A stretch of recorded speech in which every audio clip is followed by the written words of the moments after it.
के सागर career अकॅडमीच्या या digital प्लॅटफॉर्मवरती मी प्राध्यापक रणजित फरांदे आपणा सर्वांचं सहर्ष स्वागत करतो। विद्यार्थी मित्रांनो, गेले 4-5 पार्ट आपण पुणे ग्रामीणचा पेपर घेतलेला आहे आणि त्याच्या अगोदर साधारणतः 9 पार्ट मध्ये आपण नागपूर ग्रामीणचा पेपर घेतलेला आहे। तर तो नागपूरचे पेपर आपले 9 पार्ट मध्ये तुम्ही बघा, त्याच्यामध्ये व्यवस्थित एक्सप्लेनेशन केलेलं आहे। प्रत्येक क्वेश्चन, त्याचे ऑप्शन आणि साधारणतः एका व्हिडिओमध्ये 200च्या आसपास साधारणतः कव्हर होतील एवढे एमसीक्यू कव्हर होतील एवढे एक्सप्लेनेशन आपण घेतलेले आहे। आणि त्याच्यानंतर पुण्याचा पेपर चालू केलेले आहे। रिपीटेशन आपल्याला लक्षात येईल की रिपीटेशन खूप जास्त दिसतं की आपल्याला पेपर व्यवस्थित एक्सप्लेन करता आला, त्याचे ऑप्शन व्यवस्थित ॲनालिसिस करता आलं तर 100% आपण योग्य मार्कांपर्यंत पोहोचू शकतो ना। आपलं टार्गेटच आहे की 95 पर्यंत मार्क पडले पाहिजेत आपल्याला। तर त्या उद्देशाने आपण आता पुढचा व्हिडिओ पाहणार आहे आणि या व्हिडिओमध्ये आपण या लेक्चरमध्ये आपण जे काय आपले राहिलेले क्वेश्चन आहेत हे कव्हर करणार आहे। त्याचा ॲनालिसिस काय असणार आहे, योग्य मेथड काय असणार आहे, ऑप्शन कसे एलिमिनेट केले पाहिजे, लॉजिक काय वापरलं पाहिजे आणि अभ्यास काय केला पाहिजे, ह्याचा सारासार विचार करत करत आपण पुढे चालणार आहे। आता आपले प्रमोशनचा थोडा भाग की होणारच पोलीस कॉन्स्टेबल 2023 मधील साधारणतः 78 प्रश्नपत्रिका आणि त्यांचं उत्तरे आणि स्पष्टीकरणासह हे आपलं खूप चांगलं असं पुस्तक आहे। 38 प्रश्नपत्रिका याच्यामध्ये जिल्हा ग्रामीणच्या व शहर पोलीसच्या आहेत, 28 प्रश्नपत्रिका चालकच्या आहेत, 12 प्रश्नपत्रिका ह्या SRPFच्या आहेत, 10 प्रश्नपत्रिकांचं व्यवस्थित विश्लेषण आणि स्पष्टीकरण केलेले चालू घडामोडी ह्याच्यामध्ये दिलेल्या आहेत। 93वी आवृत्ती आहे आपली संपूर्ण पोलीस कॉन्स्टेबल, याच्यामध्ये 7000 वस्तुनिष्ठ प्रश्नसंच आहेत आणि पूर्वीच्या 10 प्रश्नपत्रिका आणि अजून 5 आदर्श प्रश्नपत्रिका याच्यामध्ये ऍड केलेल्या आहेत। त्याच्यानंतर आपले 40 प्रश्नपत्रिकांचे एक अजून जास्त एक बुक आहे पोलीस कॉन्स्टेबल म्हणून, 30 प्रश्नपत्रिका आणि 10 पूर्वीच्या प्रश्नपत्रिका साधारणतः 4000 प्रश्न याच्यामध्ये कव्हर होतील। पोलीस कॉन्स्टेबल याच्यामध्ये 25 निवडक प्रश्नपत्रिका हा देखील संच आपल्याला आहे ज्याच्यामधून जास्तीत जास्त प्रश्न कव्हर होतील। त्याच्यानंतर पोलीस शिपाई चालक भरती मार्गदर्शन याच्यामध्ये रंगीत स्वरूपामध्ये आपले जे काही वाहतुकीचे विषय 450 MCQ याच्यामध्ये कव्हर केलेले आहेत आणि 2019 सालच्या 20 प्रश्नपत्रिकांचा समावेश याच्यामध्ये केलेला आहे। आणि त्याचबरोबर पोलीस शिपाई चालकसाठी जे काही मोटार वाहन चालवण्याचे वाहतूक विषय कायदे व नियम आहेत ह्याचं पण आपलं एक वेगळं सेपरेट बुक आहे ज्याच्यामध्ये 21 प्रश्नपत्रिकांमधील वेगवेगळ्या वाहतूक विषय प्रश्नांचा समावेश याच्यामध्ये केलेला आहे। 650 पेक्षा अधिक वस्तुनिष्ठ प्रश्न याच्यामध्ये ऍड केलेले आहेत। आणि आता आपला पुणे ग्रामीणचा पेपर ज्याच्यामध्ये आपण साधारणतः 72व्या प्रश्नापर्यंत आलो होतो, 73 नंबरचा प्रश्न झाला होता आणि आता 74 नंबरचा प्रश्न बघा की पेपरचा पॅटर्न जसा नागपूरचा पेपर आहे ना विद्यार्थी मित्रांनो, तसाच पेपरचा पॅटर्न याच्यामध्ये ठेवलेला आहे। मग आता हा पेपरचा पॅटर्न ठेवत असताना एक्झामिनरची ती अपेक्षा आहे, मराठीचा एक प्रश्न झाला की मॅथमॅटिक्सचा प्रश्न टाकलाय, मॅथमॅटिक्सचा प्रश्न झाला की जीकेचा प्रश्न टाकलाय, म्हणजे एक्झामिनर काय करतोय तुम्हाला तर गुंतवून ठेवण्याचा प्रयत्न करतोय। मग आता बघा पुढचा जीकेचा प्रश्न आहे। काय प्रश्न आहे?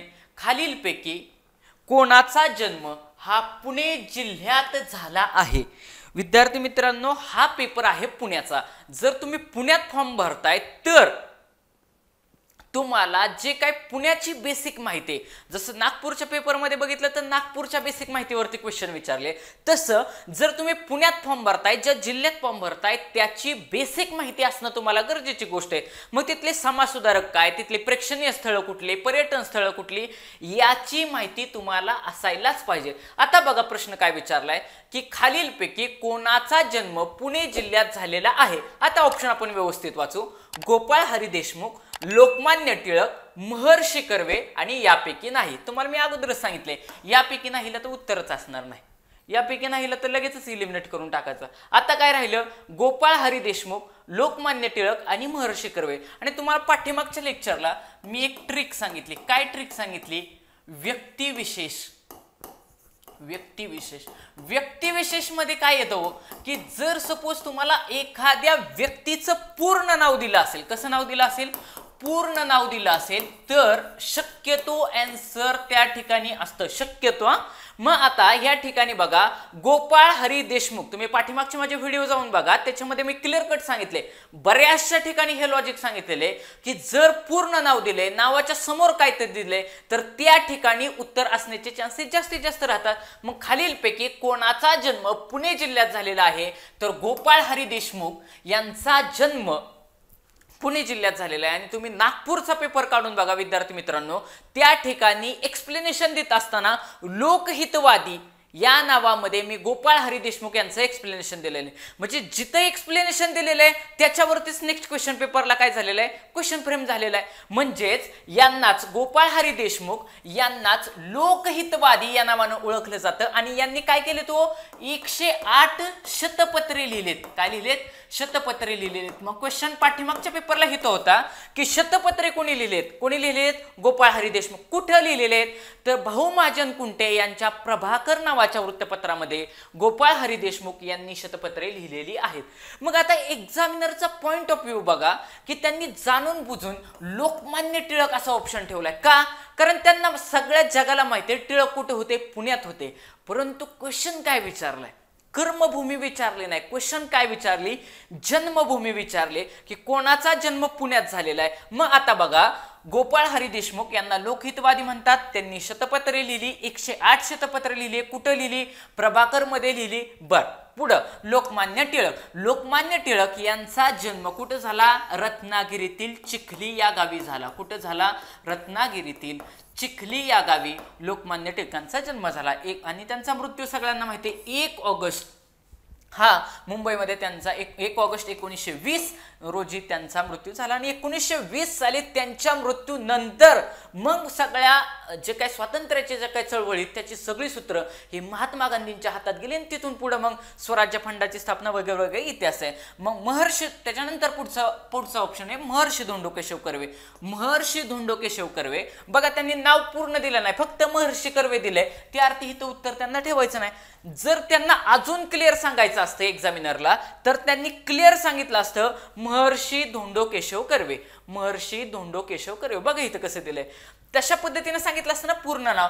आणि मग आता त्यांचा जन्म आपल्याला माहिती असायला पाहिजे, शिरवली जिल्हा रत्नागिरी या ठिकाणी त्यांचा जन्म झालेला आहे, महर्षी धोंडो केशव कर्वेंचा. मग आता त्यांचं SNDT कॉलेज आपल्याला माहिती आहे, SNDT जी काय मुलींची जी काय शिक्षण संस्था आहे ह्याच्यामध्ये त्यांचं फार मोठं योगदान आहे.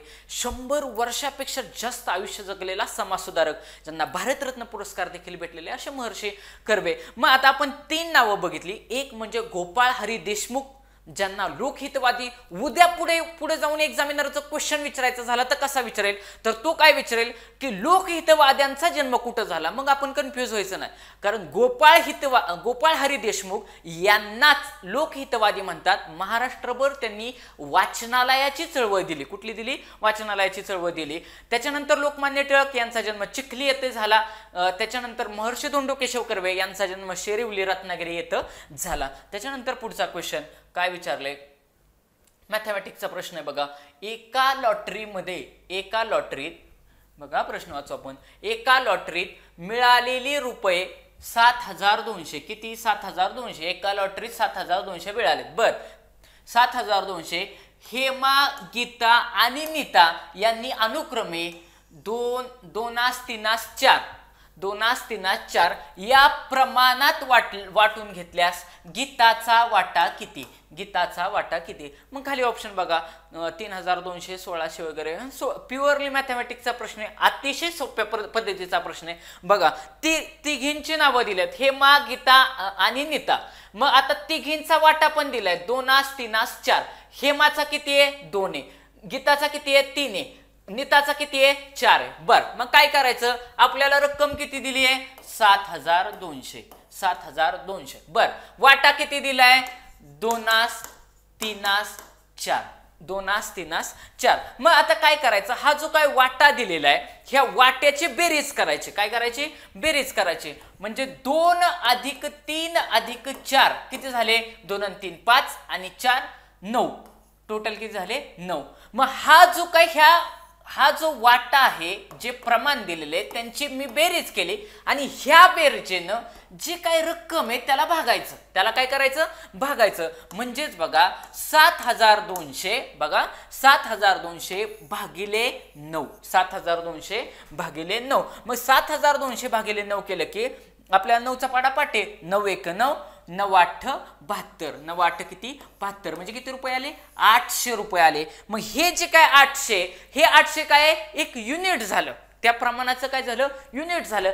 ह्या 800 प्रत्येकाला गुणलं की त्याचा वाटा भेटणार. म्हणजे ह्या 800 पहिलीचा वाटा किती? 2, दुसरीचा वाटा किती आहे?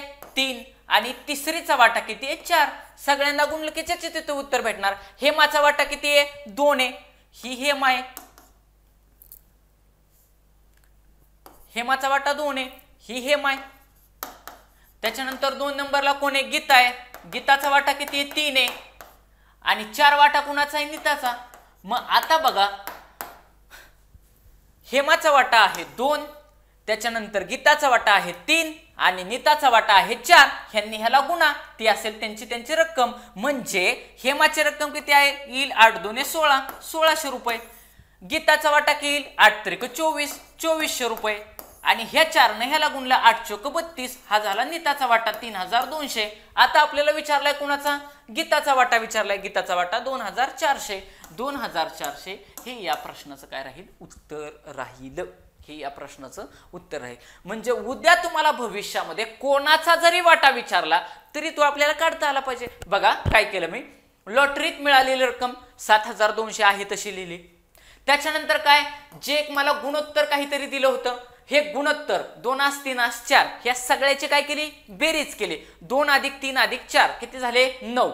ह्या 9नं जे काय बेरीज येईल त्याने त्या एकूण रकमेला भागलं.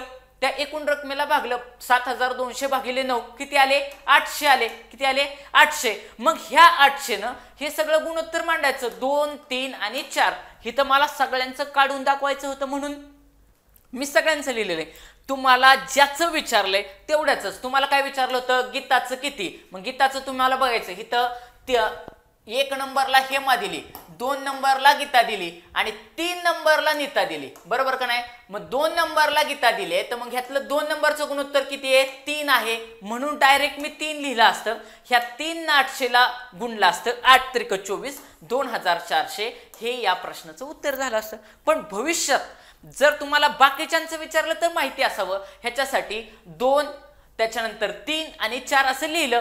पहिला आहे तो हेमाचा, दुसरा आहे तो गीताचा, तिसरा आहे तो नीताचा आणि ह्या 800ला ह्या सगळ्यांच्या गुणोत्तरानं गुणलं. मग पहिलं आलं 1600 हेमाचं, गीताचं आलं 2400 आणि नीताचं आलं 3200. अशा पद्धतीनं गुणोत्तर आलं. उद्या कोणाचं जरी विचारलं तरी ते आपल्याला सांगता आलं पाहिजे. आणि तुम्ही नीट ऑप्शन बघा, सगळ्यांचे गुणोत्तर लिहिलेले आहेत.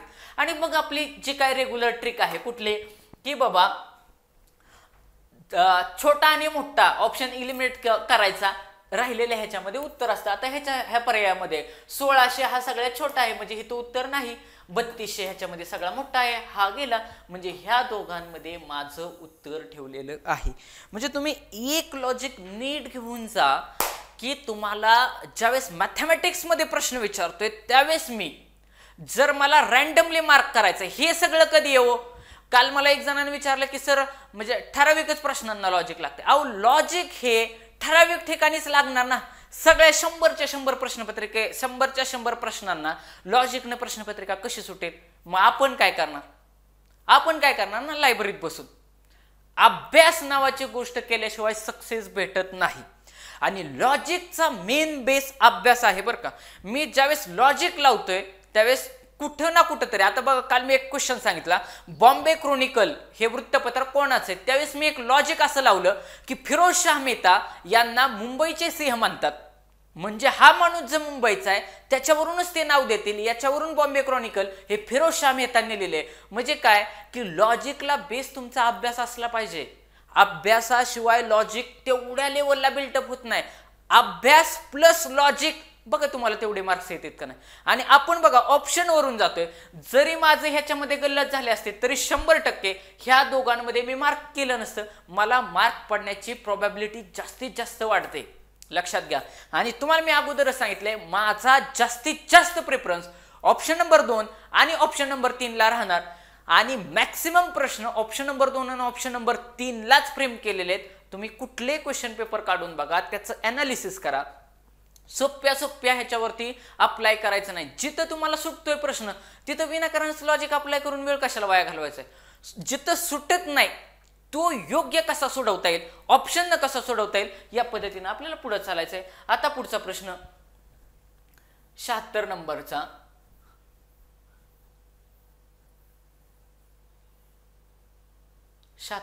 प्रश्न बघा काय विचारलंय.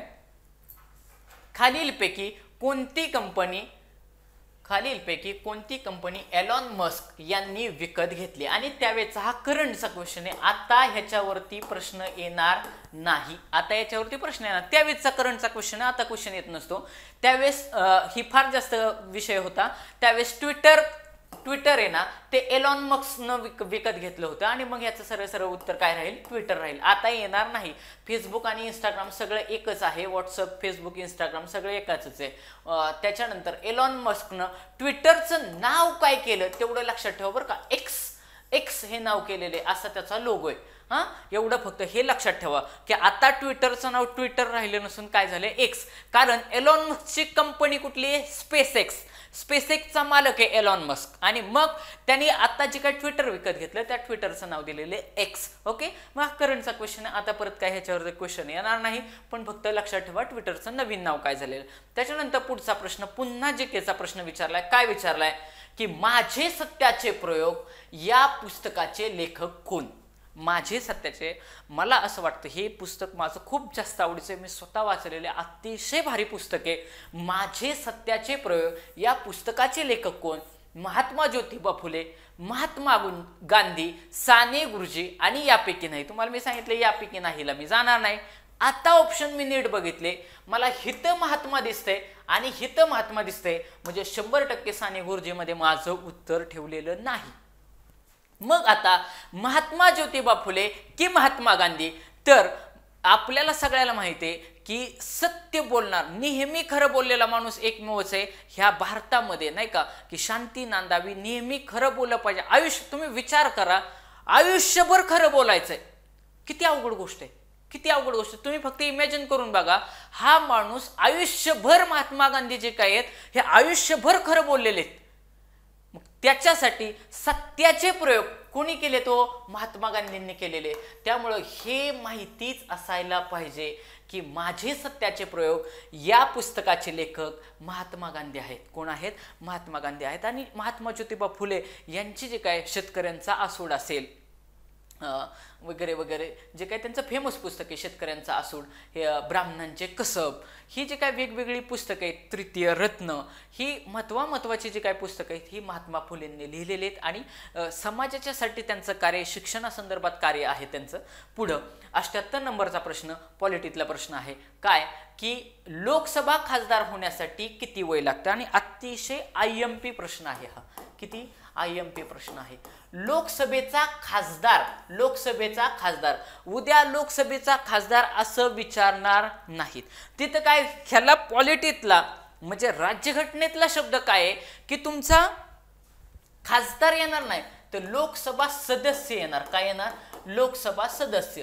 लोकसभा सदस्य होण्यासाठी किमान वय किती असलं पाहिजे. मग खाली ऑप्शन बघा, 18, 35, 21 आणि 25. आणि विद्यार्थी मित्रांनो, आता आपण या ठिकाणी सगळेच्या सगळे हे जे काय ऑप्शन आहेत ना, ह्याच्या बाहेर प्रश्नच जाणार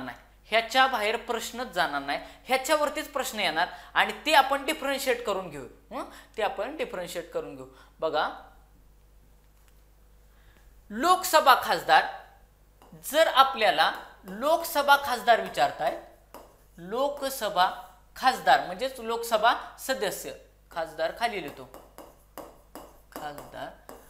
तसं आपल्याला विधानसभा सदस्य पण विचारतील का नाही, तसं विधानसभा सदस्य, विधानसभा सदस्य. मग आता बघा, नीट फरक लक्षात घ्यायचा, ह्याच्या बाहेर क्वेश्चन जाणार नाही. लोकसभा सदस्य, त्याच्यानंतर विधानसभा सदस्य, जो लोकसभा सदस्य असतो, जो लोकसभा सदस्य असतो त्याला खासदार म्हणतात. विधानसभा सदस्य असतो त्याला आमदार असं म्हणतात. काय म्हणतात? आमदार असं म्हणतात. आता बघा, लोकसभा सदस्यामधूनच एक जण पंतप्रधान होणार आहे. कोण होणार आहे? पंतप्रधान होणार आहे. लोकसभा सदस्यच काय करत असतात? आपल्या एकामधून पंतप्रधानाची नेमणूक करत असतात. आणि हे जे काय आमदार आहेत, जे विधानसभेमध्ये, कुठं? विधानसभेमध्ये, ते कोणाची निवड करत असतात? मुख्यमंत्र्यांची करत असतात. कोणाची करत असतात? मुख्यमंत्री.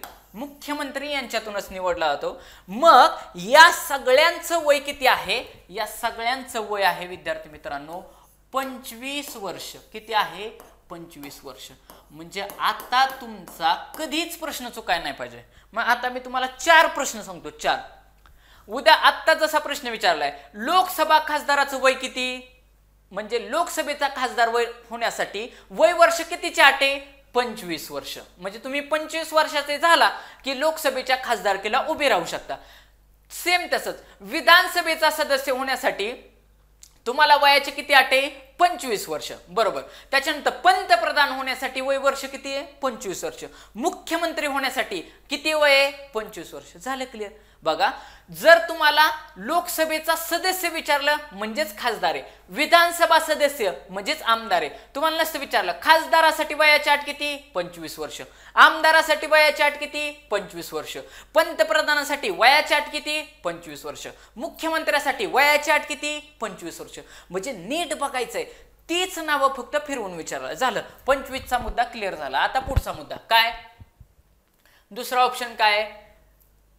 25 झालं. आता 30 वर्ष. जसं 25 आहे तसं 30 पण असेल ना कोणासाठी तरी. मग आता जर हे 25 आहे तसं 30 कोणासाठी असेल? आता बघा, जे काय राज्यसभा सदस्य असतात, राज्यसभा सदस्य, राज्यसभा सदस्य हे पण काय आहेत? खासदारच आहेत. आपण म्हणतो ना, राज्यसभेवरती त्यांची खासदार म्हणून नियुक्ती झाली. कुठं झाली? राज्यसभेवरती. संसदेमध्ये लोकसभा आणि राज्यसभा आहे. लोकसभा आणि राज्यसभा आहे. राज्यसभा सदस्य त्यालाच काय म्हणतात? खासदार म्हणतात. कॉमा, जशी वरती राज्यसभा आहे तशी खाली राज्यामध्ये काय आहे? विधान परिषद आहे. काय आहे? विधान परिषद. विधान परिषद. मग ह्या विधान परिषदेचा पण सदस्य आहे, त्याला काय म्हणतात? विधान परिषदेचा सदस्याला आमदार असं म्हणतात. म्हणजे दोघांना पण आमदारच म्हणतात. विधानसभा सदस्य पण आमदारच आहे, विधान परिषद सदस्य पण आमदारच आहे. मग हे जे काय, हे वरिष्ठ सभागृह असतं. हे काय असतं? वरिष्ठ सभागृह असतं. मग लक्षात ठेवा, राज्यसभा सदस्य म्हणजे खासदार, विधान परिषद सदस्य म्हणजे आमदार. आणि हे होण्यासाठी तुम्हाला वय वर्ष आहे त्याच्यापेक्षा 5 न जास्त, म्हणजे 30 वर्ष वयाची अट आहे. किती वयाची आहे? 30 वर्ष. 30 वर्ष तुम्हाला. मग आता इथं क्वेश्चन विचारला जाईल, राज्यसभेचा खासदार होण्यासाठी किती वर्ष वय? 30 वर्ष वय लागणार आहे. विधान परिषदेचा आमदार होण्यासाठी, परिषद हा शब्द लय महत्वाचा आहे, विधान परिषदेचा आमदार होण्यासाठी वयाची अट किती असणार आहे? 30 असणार आहे. झालं. 2 पॉइंट तर क्लिअर झाले. आता तिसरा पॉइंट काय? तिसरं, राष्ट्रपती, त्याच्यानंतर उपराष्ट्रपती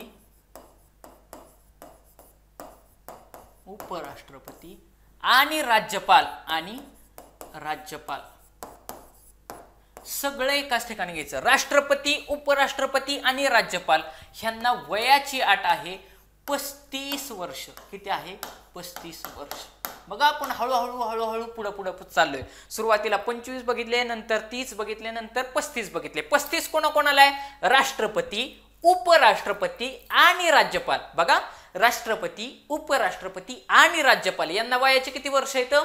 35 वर्ष येतं. आणि शेवटचा मुद्दा, वय वर्ष किती दिले?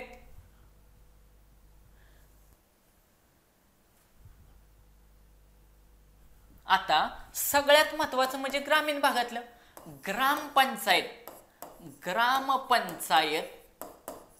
ग्रामपंचायतचा सदस्य ग्रामपंचायतचा सदस्य होण्यासाठी किती वयाची अट आहे?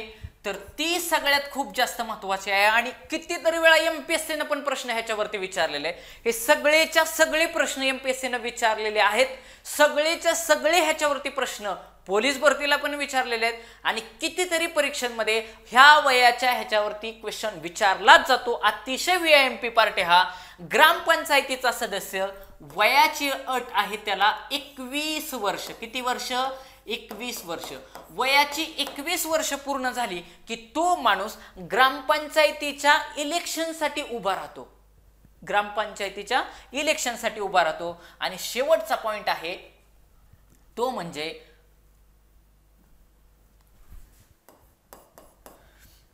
जसं आपण 25 बघितलं, 30 बघितलं, 35 बघितलं आणि 21 बघितलं, तसं निवडणुकीसाठी आता बघा आपण मतदार आहे. आपण कोणी मतदार आहे? आपण इलेक्शनला कुठं उभं राहतो का? नाही. आपण कोणी मतदार.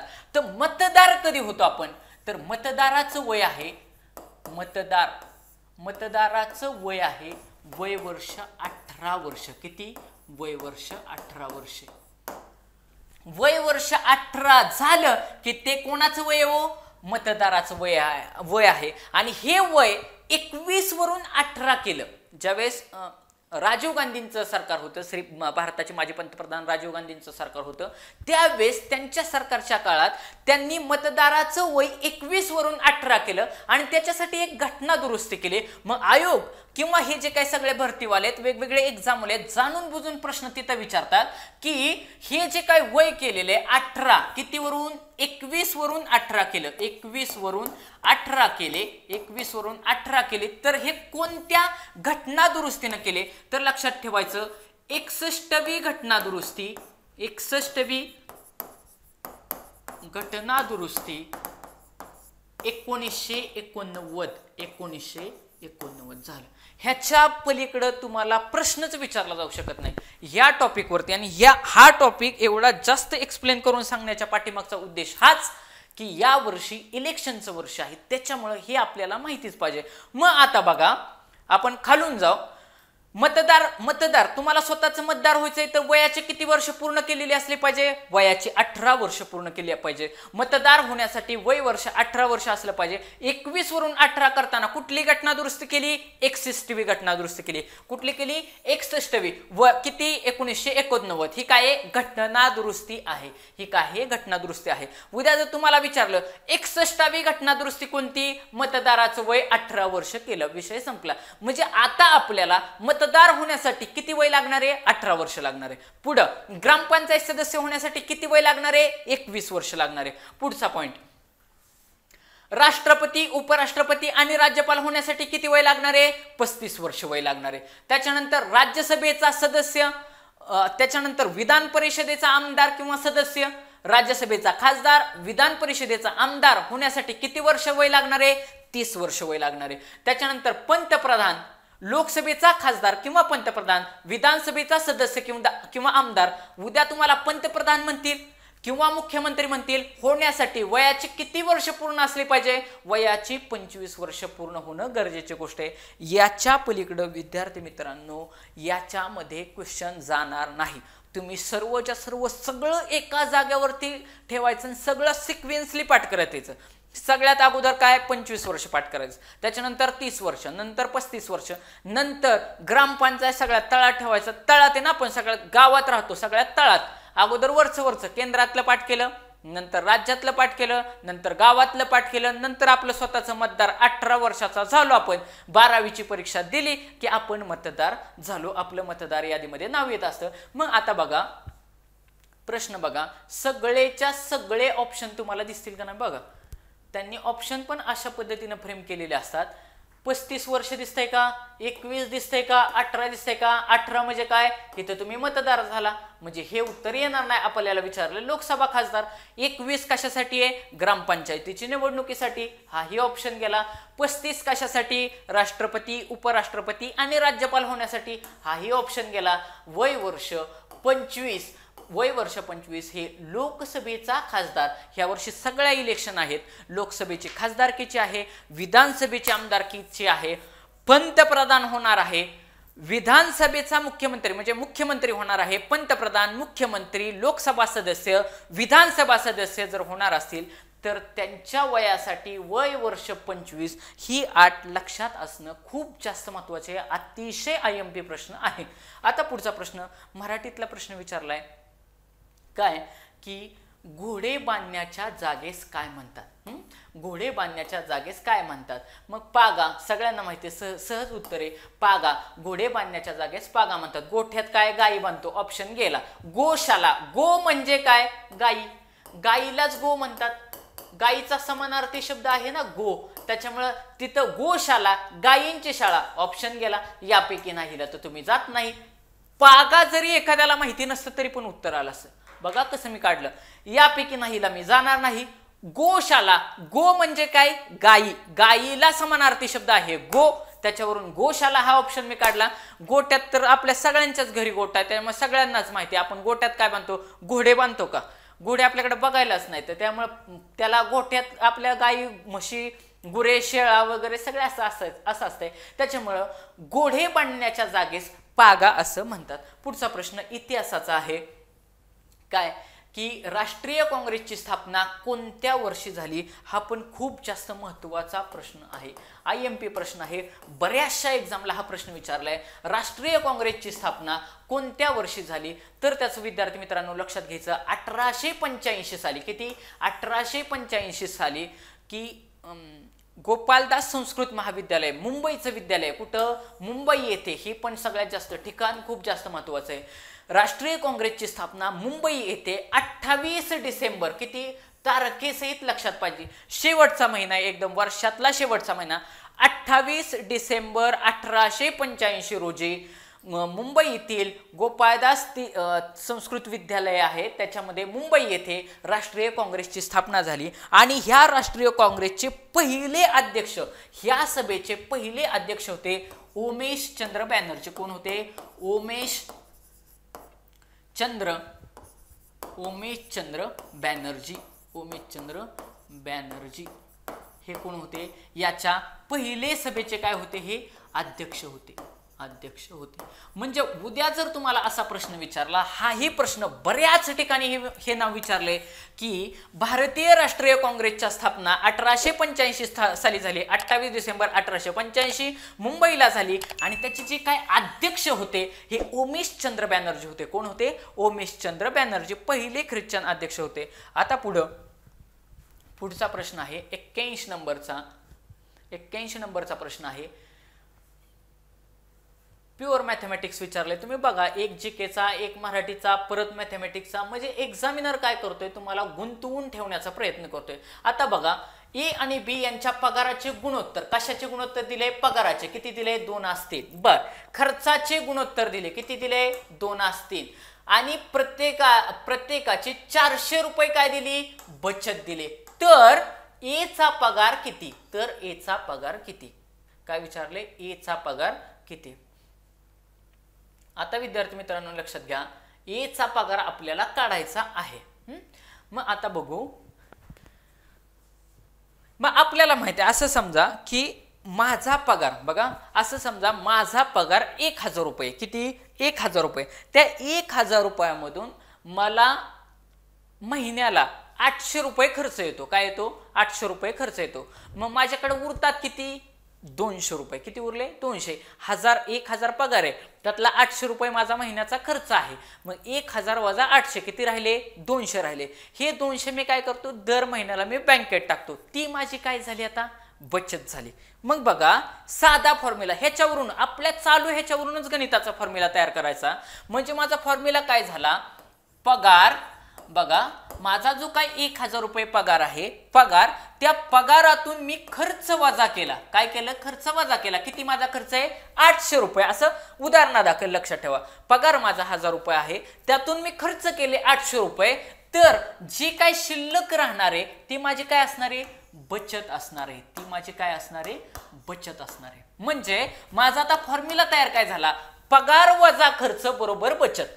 पगार वजा खर्च बरोबर बचत. मग आता ही बचत ह्या इकडं अधिक आहे किंवा हे इकडं खर्च वजा आहे, इकडं गेल्यावरती काय होईल? अधिक होईल.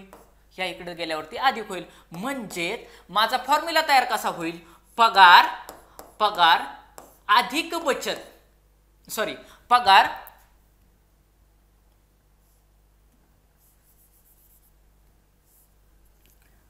पगार वजा बचत, पगार वजा बचत बरोबर खर्च, बरोबर खर्च.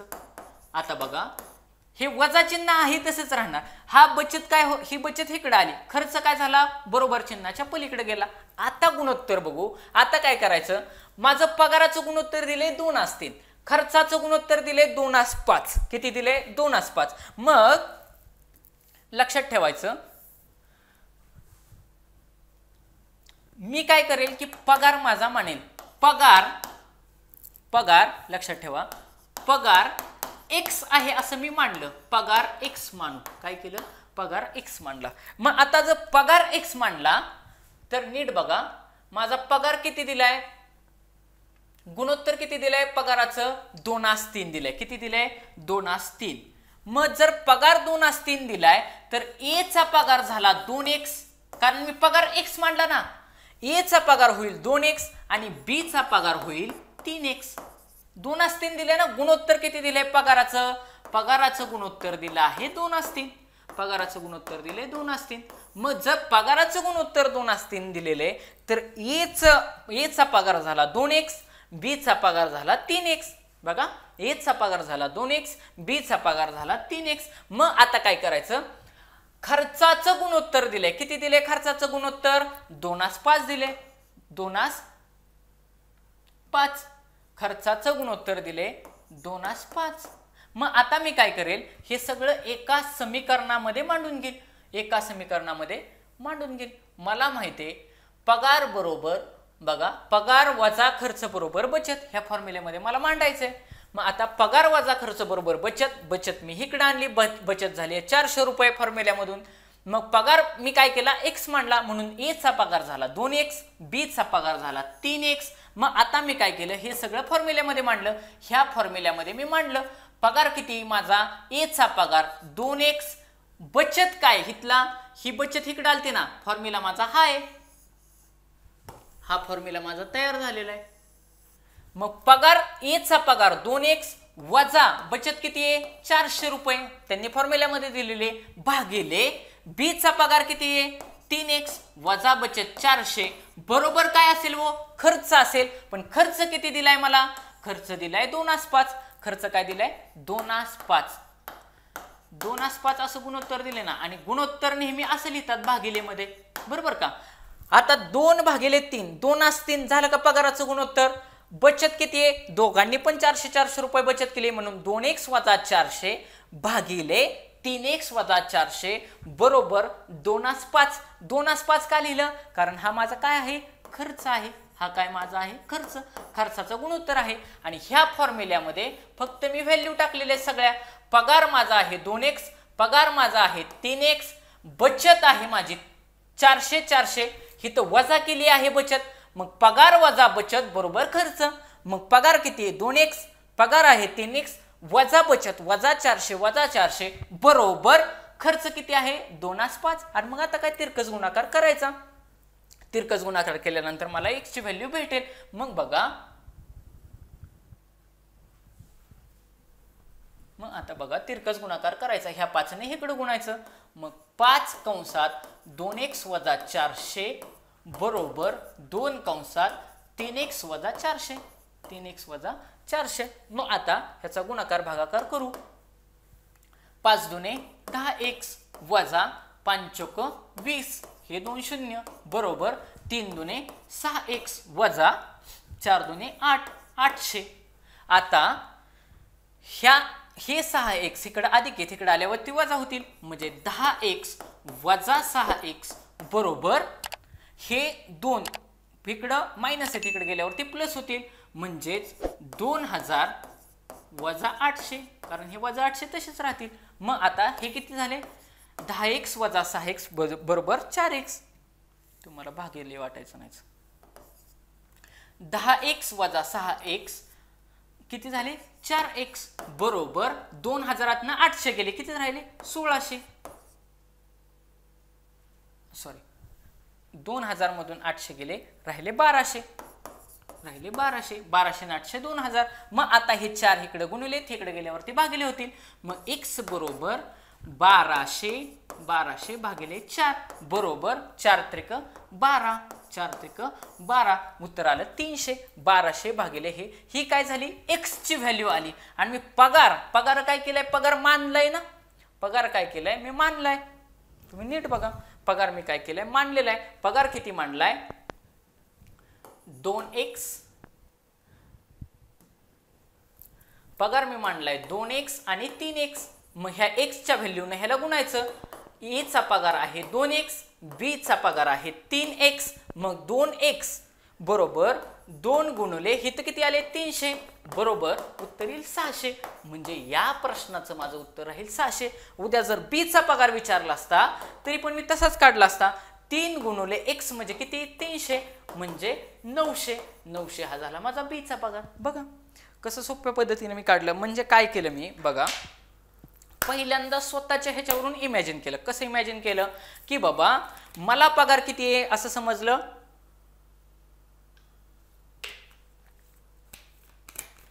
मला पगार आहे 1000 रुपये, त्यातनं 800 रुपये मी खर्च केले.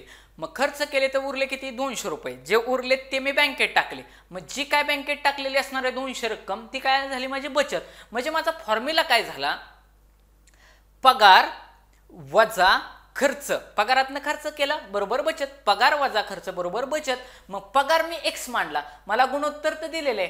पगार जर मी x मांडला, इथं बघा लिहिले मी पगार x मांडला, पगार x मांडला, पगार x मानू तर पगार वजा बचत बरोबर खर्च हा फॉर्म्युला माझा तयार झाला. मग a चा पगार, a आणि b च्या पगाराचं गुणोत्तर किती दिलंय 2:3 दिलंय. गुणोत्तर किती दिलंय 2:3. मग a चा पगार झाला 2x, b चा पगार झाला 3x. मग आता ह्या वरच्या फॉर्म्युला म्हणजे पगार वजा बचत बरोबर खर्च या फॉर्म्युल्यामध्ये मी सगळ्या किमती टाकल्या. 2x वजा 400 डिवायडेड बाय 3x वजा 400 आणि खर्चाचं पण मला गुणोत्तर दिलंय इथं 2:5. मग हे सगळं समीकरण जे आहे हे 5 इकडे गुणिले आहेत, इकडे भागिले आहेत, इकडे गुणिले होतील. त्याच्यानंतर हा 3x हा सगळ्याच्या सगळा कंस इकडे येईल, ह्याला गुणाकार होईल. सगळं इथं सोडून झालेलं आहे. ज्याला स्क्रीनशॉट काढायचा असेल ते स्क्रीनशॉट काढून घेऊ शकतात. आणि मग याच्यामध्ये सगळं गुणाकार भागाकार केल्यानंतर मला x ची किंमत आली 300. मग आता मी a चा पगार मानला होता 2x. मग ह्या 2x मध्ये x ची व्हॅल्यू टाकली, x ची व्हॅल्यू आहे 300. 2 गुणिले 300 बरोबर 600. b ची व्हॅल्यू b चा पगार आहे 3x, x ची व्हॅल्यू टाकली 300 बरोबर 900. अशा पद्धतीनं हा प्रॉब्लेम इथं संपलेला आहे. मग आता इथं ऑप्शन बघा, 81 नंबरचा हा प्रॉब्लेम आहे. काय ऑप्शन दिलेत, यापैकी नाही, ऑप्शन येणार नाही. बघ म्हणजे ती ऑप्शन देणे त्याला यापैकी नाही कसं उत्तर येईल त्यावेळी ना. 400 तुम्हाला मी सांगितलंय 400 उत्तर किती आलं, a चा पगार आला 600 रुपये. म्हणजे या प्रश्नाचं योग्य उत्तर राहील 600. आणि मग आता तुम्हाला मी सारखं 30 गोष्ट वारंवार सांगतोय. छोटा पर्याय आणि मोठा पर्याय असण्याचे ऑप्शन कमीत कमी राहतील. इथं किती दिलाय 400, ऑप्शन गेला 800, मोठा पर्याय गेला. 400 हा छोटा पर्याय, सी हा मोठा पर्याय, 800 पगार ऑप्शन गेला. अशा ठिकाणी 81 नंबरचा प्रश्न या ठिकाणी झालेला आहे. आता 82 नंबरचा प्रश्न काय सांगितलंय 82 नंबरच्या प्रश्नामध्ये की टाटा हे नाव आरशात कसे दिसेल. म्हणजे मिरर इमेज वरती प्रश्न विचारलाय. पाण्यातली प्रतिमा आणि आरशातली प्रतिमा ह्याच्यावरती प्रश्न विचारला जातात. आणि एकदम सोपं असतं. आपण जसं आरशात उभं राहिल्यानंतर जसं दिसतो तसं इमॅजिन करून उत्तर काढायचं. काय प्रश्न विचारलेले की टाटा हे नाव आरशात कसं दिसेल. TATA हे नाव आरशात कसं दिसेल. ATAT TATB मला सांगा, हे ए आहे, हिथं ए आहे, हिथं टी आहे, हिथं टी आहे, ह्याच्यामध्ये बी कुठं लेटर आहे का नाही, ऑप्शन गेला. हिथं बी विनाकारण फालतूच दिले ना. हिथं पण एचं बी कसं काय होईल. आता फॉर एक्झाम्पल मी मुलगा आहे आणि मी आरशात बघितल्यानंतर मी मुलगी दिसेल का. एचा बी कसा होईल, एकदम कॉमन सेन्सचा पार्ट आहे. त्याच्यामुळे हिथं बी येणार नाही. हिथं पण ऑप्शन मध्ये दिले बाटा, हिथं दिले टाबा आणि हिथं दिले बाटा. टीचा बी कसं काय होईल, ऑप्शन गेला. यापैकी नाही तर उत्तर येणार नाही. ज्याला आलं जरी नसतं ना तरी त्याला लगेच कळलं असतं ATAT हे या प्रश्नाचं उत्तर आहे. मग काढायचं कसं, बरोबर का नाही. काढायचं कसं तर नीट बघा. TATA असं लिहिलं की हिथं असा आरसा काढायचा, हिथं असा आरसा काढायचा. असा आरसा काढायचा.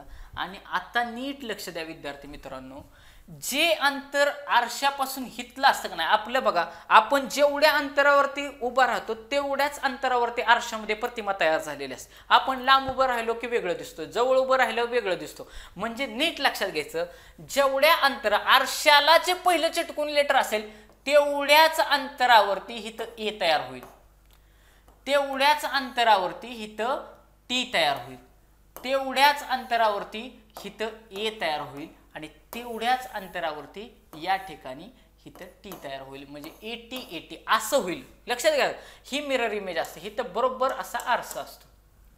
कळलं? हा रेड मध्ये दाखवलेला आरसा आहे. जेवढ्या अंतरावरती ए तयार होईल तेवढ्याच अंतरावरती इथं ए असेल. म्हणजे पहिल्यांदा मला ए दिसणार, बाकीचे तर ऑप्शन गेले, त्याच्यावरून तुम्हाला काढता आलं असतं. आता पुढचा प्रश्न काय विचारलंय, काळा घोडा उत्सव खालीलपैकी कोणत्या शहरामध्ये साजरा केला जातो? हा माहिती असायला पाहिजे, या सदराखालचा प्रश्न आहे.